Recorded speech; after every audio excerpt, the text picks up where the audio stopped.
යාළුවනේ මේ මම කරන එක්ස්පෙරිමන්ට් එකක් තට්ටු තුනක් උඩ ස්ලැබ් එකක කොම්පෝස්ට් මිශ්‍ර කළු පස් විතරක් දාලා දැනට සිටවලා සතියක් වගේ වෙන්නේ.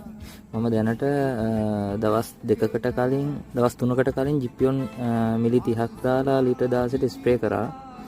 මේ තියෙන්නේ චූටි පැලවලට ස්ප්‍රේ කරලා ඒ තියෙන දැන් තත්ත්වය දවස් 3යි. එතන මේකේ මම ස්ප්‍රේ කරද්දි මේකේ සුදු මැස්සා ඉන්දියා සහ මේ විචිත්‍ර පාත්‍ර රෝගය ඇවිල්ලා තිබුණා.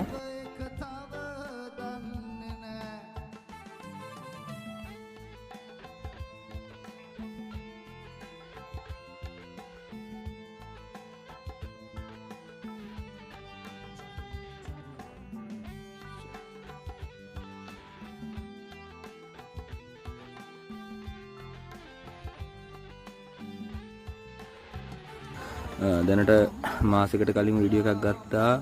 දැන් මේ මාසෙකට පස්සේ එක මේ බලන්න කිසිම තාක්ෂණික ක්‍රමවේදයක් නැතුව ජිප්පියොන් සහ අපි කොරියාවෙන් ගෙනල්ලා එක්ස්පෙරිමන්ට් එකක් කරන টොප් කියලා හයි টොප් කියලා කේක කිනු විතරයි මේක යන්නේ. වගාම ආදී විදිහට කළු පස තියෙන්නේ. ඔය මේ මාසයක් දවස් 40ක් විතර වගේ වෙනවා.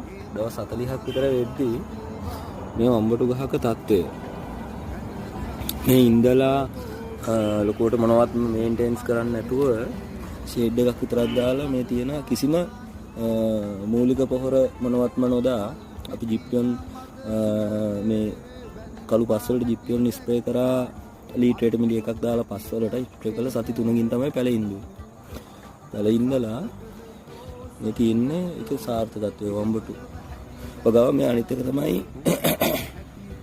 මේ වම්බටු ගත්තත් ගෙදර තවන් දාපු වම්බටු ඇට වලින් තමයි ගත්තේ. කිසිම අර වැරෑටි එකක් මොකක්වත් මේන්ටේන් කරේ නැහැ.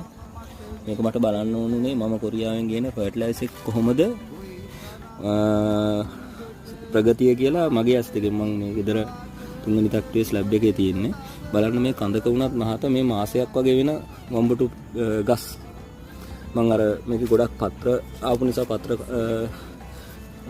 ක්ලෝනින් එකක් කරලා තියෙන ඉච්චරයි කරේ සහ දැන් අද ජිප්පියොන් සහ කේක ස්ප්‍රේ කරා අපේ මල් අල්ලලා තියෙනවා.